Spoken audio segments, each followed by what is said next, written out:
Sekalian, hadis dan lagu ini memiliki makna filosofi yang sangat dalam. Ya, liriknya coba kita dengarkan.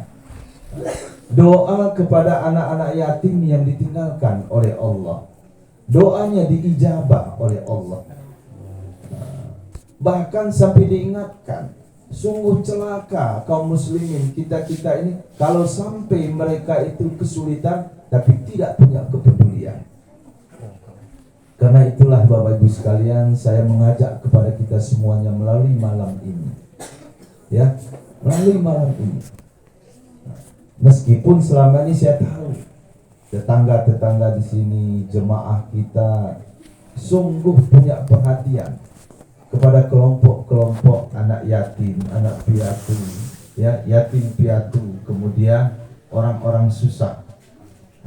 Insya Allah sudah punya kepedulian masyarakat kita.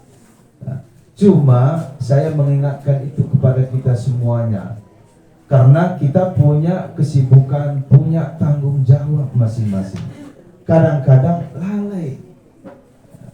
Kadang-kadang kita tidak teringat dengan hal-hal seperti itu.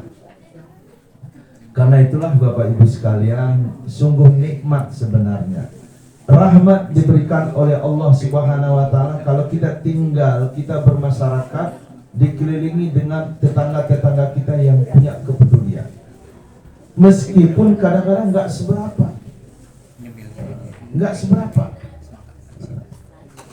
ya. Besok pagi umpamanya Mama Nita hanya Mbak Naila hanya memberikan 1 botol aqua umpamanya. Tapi bukan nilainya itu, tapi kepeduliannya itu yang kita hargai. Ya, kepeduliannya kepada sesama, kepada anak yatim, inilah yang menjadi renungan bagi kita semuanya Bapak Ibu sekalian.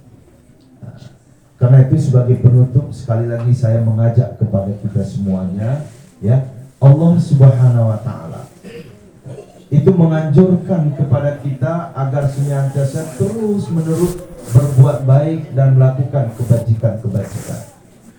Allah tidak pernah menilai, Allah tidak pernah membatasi kita itu berbuat dalam ajaran agama kita ini dalam halnya kebaikan.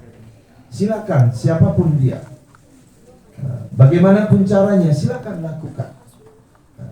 Karena kita juga kan nggak tahu mana di antara kita sesungguhnya ibadah kita, doa kita, amalan kita yang diterima oleh Allah Subhanahu wa Ta'ala.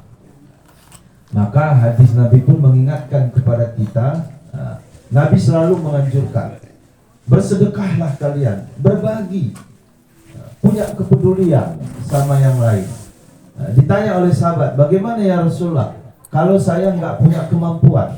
Nabi bilang, kalau kamu nggak punya kemampuan, bekerja pun kamu untuk dirimu dan keluargamu, itu sesungguhnya sudah merupakan sedekah. Coba bayangkan, itu pun sudah kategori sedekah. Apalagi kalau umpamanya dari hasil pekerjaan kita mau berbagi dengan orang lain, mau berbagi dengan tetangga kita. Jadi inilah para peserta takziah, sekali lagi mudah-mudahan, ya, sekali lagi mudah-mudahan, terutama ananda berdua yang ditinggalkan oleh orang tuanya. Mana Maila dan Naifa? Ada di dalam? Sekali lagi Bapak berpesan, kami berpesan, tabah sabar, ya, tabah dan sabar.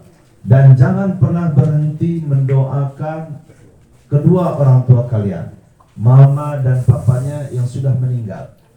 Karena doa dari anak itu nggak ada hijab, nggak ada pembatas, langsung dikabulkan oleh Allah Subhanahu wa Ta'ala. Meskipun doanya tidak mesti dalam berbahasa Arab. Memang doa bahasa Arab itu doa yang maksur, tetapi tidak harus. Silakan berdoa menurut bahasa Indonesia, menurut yang Ananda bisa. Walaupun terpatah-patah, terpenggal-penggal, artikulasi yang keluar dari mulutnya sekalipun nggak jelas, tetapi sesungguhnya dia bermohon kepada Allah, ya Rabb, ampuni mamaku. ampuni papaku.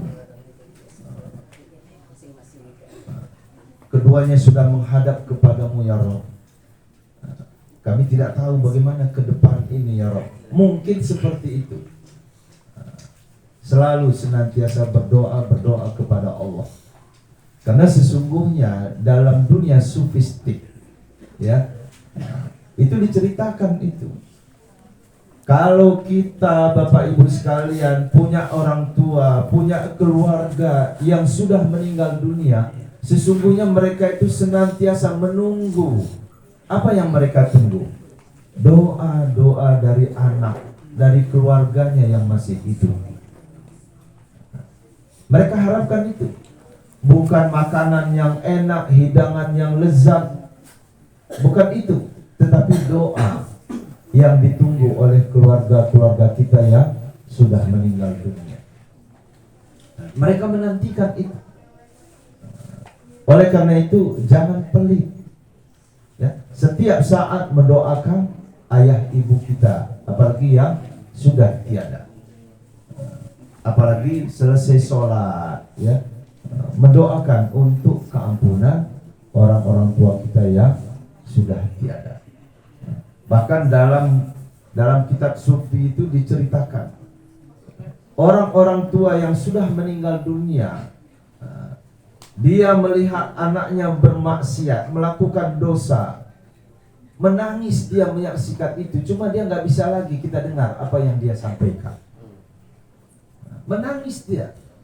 Ya Allah, ya Rabb, kenapa bisa terjadi seperti ini anakku?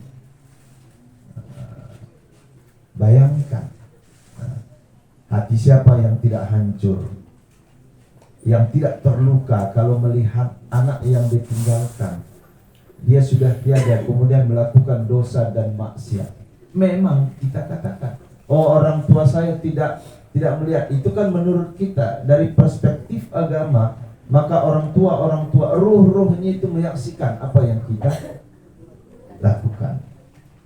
Bahkan coba nanti baca kitab-kitab yang lain setiap hari Jumat pagi, maka sesungguhnya ruh-ruh itu mendatangi keluarga-keluarga. Makanya orang-orang tua kita, Bapak Ibu sekalian, menganjurkan kepada kita kalau hari Jumat pagi itu berziarah. Ada tradisi-tradisi seperti itu. Nah, inti ziarah itu adalah doa. Ya, inti ziarah itu adalah doa. Karena itu jangan pernah berhenti berdoa. Kalau kita ini kan masih diseleksi oleh Allah Subhanahu wa taala. Tapi kalau ananda berdua ini, itu nggak ada hijab, langsung diijabah oleh Allah Subhanahu wa taala. Ayah almarhumah ini, bapak ini, ibundanya langsung diijabah oleh Allah Subhanahu wa taala.